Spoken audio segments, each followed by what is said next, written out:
अगर आप नॉर्सेट 2026 या फिर अन्य किसी नर्सिंग एग्जाम की प्रिपरेशन कर रहे हो तो ये MCQ आपको ज़रूर आने चाहिए।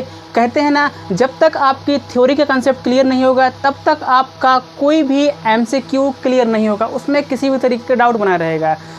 ठीक है, तो आज ये MCQ आपके लिए बहुत ही इम्पोर्टेंट होने वाले हैं। किस पर MCQ है? डायूरेटिक ड्रग एक्टिंग साइट पर कि ये जो डायूरेटिक ड्रग होते हैं ये किस तरीके से नेफ्रॉन की कौन सी साइट पर एक्ट करते हैं। क्लियर है?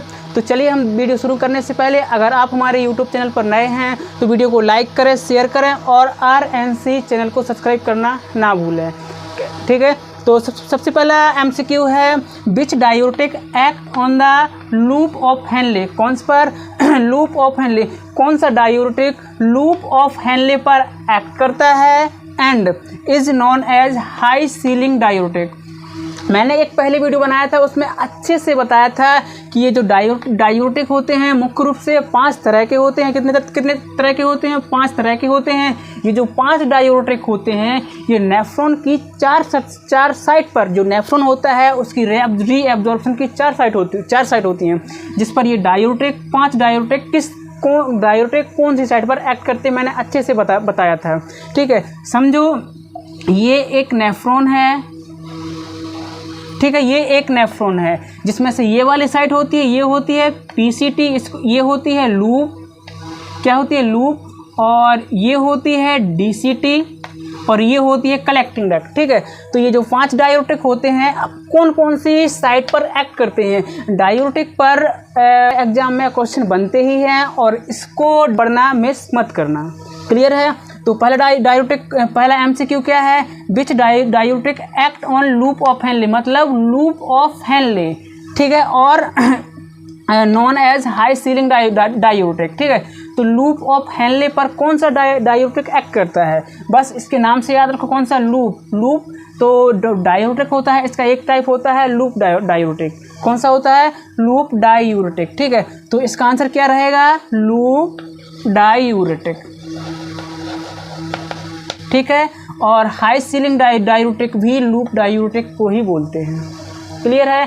पहला MCQ क्लियर है। लूप ऑफ हेनले पर कौन सा डायूरेटिक एक्ट करता है और किसे हाई सीलिंग डायूरेटिक बोलते हैं? तो इसका आंसर है लूप डायूरेटिक। ठीक है, नेक्स्ट MCQ है, which diuretic act on PCT। अब PCT क्या होता है? PCT का फुल फॉर्म होता है प्रॉक्सिमल कन्वॉल्यूटेड ट्यूबुल्स। ठीक है, यह नेफ्रॉन की प्राइमरी रीएब्जॉर्प्शन की साइट होती है। क्लियर? ये वाली साइट कौन सी होती है? PCT। क्या होती है? PCT, जहाँ पर कौन सा डायूरेटिक एक्ट करता है? कौन सा करता है? तो कौन सा करता है? इसका आंसर है कार्बोनिक एनहाइड्रस इनहिबिटर्स। कौन सा है? कार्बोनिक इनहिबिटर्स, एनहाइड्रस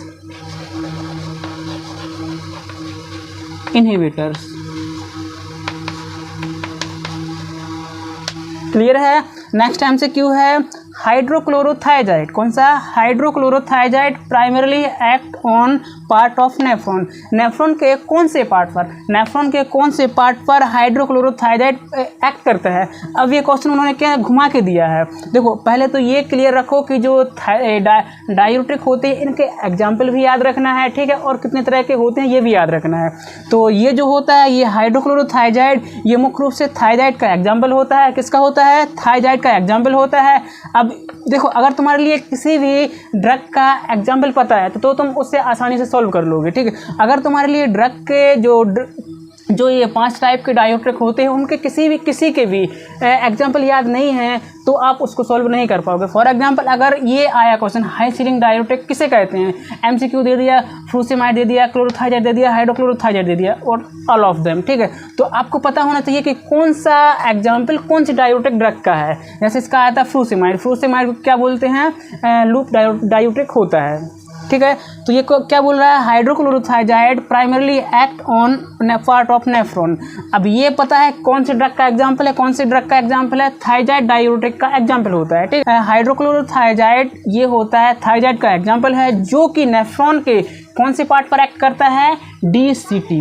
कौन से पार्ट पर एक्ट करता है? DCT, जिसका फुल फॉर्म होता है डिस्टल कन्वॉल्यूटेड ट्यूबुल्स। क्लियर है? इसका आंसर है DCT। ठीक है। नेक्स्ट एमसीक्यू है which diuretic act on collecting duct. ठीक है, अब ये मैंने बताया था नेफ्रॉन मुख्य रूप से 5 साइट होती हैं। पहले होती है पीसीटी, फिर होती है लूप, फिर होता है डीसीटी, फिर होता है कलेक्टिंग डक्ट। ठीक है, तो अब क्या बोल रहे हैं, कलेक्टिंग डक्ट पर कौन सा डायूरेटिक एक्ट करता है। ठीक है, कौन सा डायूरेटिक एक्ट करता है, पोटेशियम स्फेरिंग, याद रखो कौन सा, पोटेशियम स्फेरिंग। ये क्या करता है, एक तरह से स्टोरेज कवर करता है कलेक्टिंग डक्ट। नेक्स्ट है which diuretic act throughout the nephron by increasing osmotic pressure. कौन सा डायूरेटिक ऑस्मोटिक प्रेशर को इंक्रीज करके पूरे नेफ्रॉन का जो फ्लूइड रहता है उसको बाहर निकालता है। देखो डायूरेटिक का टाइप होता है, जो डायूरेटिक के अन्य पार्ट होते हैं वो नेफ्रॉन के एक स्पेसिफिक पार्ट पर एक्ट करते हैं, लेकिन ये जो डायूरेटिक होता है ये क्या करता है, पूरे नेफ्रॉन का जो फ्लूइड रहता है उसको निकालता है। ठीक है, तो क्या करता है, ऑस्मोटिक प्रेशर को इंक्रीज करके, क्या करके, ऑस्मोटिक प्रेशर को इंक्रीज करके कौन सा डायूरेटिक नेफ्रॉन का फ्लूइड जो रहता है उसको बाहर निकालता है। तो कौन सा निकालता है, ऑस्मोटिक डायूरेटिक। कौन सा, ऑस्मोटिक डायूरेटिक। बस इतना याद रखो, ऑस्मोटिक डायूरेटिक ऐसा डायूरेटिक होता है जो कि पूरे नेफ्रॉन का जो फ्लूइड रहता है उसको निकालता है, लेकिन डायूरेटिक अन्य टाइप के जो होते हैं वो नेफ्रॉन के स्पेसिफिक पार्ट पर एक्ट करते हैं। क्लियर है। नेक्स्ट है which diuretic used in cerebral oedema. क्या है, सेरिब्रल एडिमा में कौन सा डायूरेटिक यूज किया जाता है। तो इसका आंसर है मैनिटोल। क्या है, मैनिटोल ऑस्मोटिक डायूरेटिक का एग्जाम्पल होता है। ठीक है, बस याद रखो सेरिब्रल एडिमा में यूज होने वाला डायूरेटिक कौन सा है, मैनिटोल। ठीक है, कंप्यूटर एग्जाम में सिलेक्शन उन्हीं का होता है जिनका कॉन्सेप्ट क्लियर होता है। ऐसे ही एमसीक्यू को सॉल्व करते रहिए और अपना सिलेक्शन पक्का कीजिए। ऐसे ही हाई यील्ड एमसीक्यू को हमारे चैनल रमेश नर्सिंग क्लासेस को सब्सक्राइब कीजिए। मिलते हैं नेक्स्ट स्मार्ट क्विज में।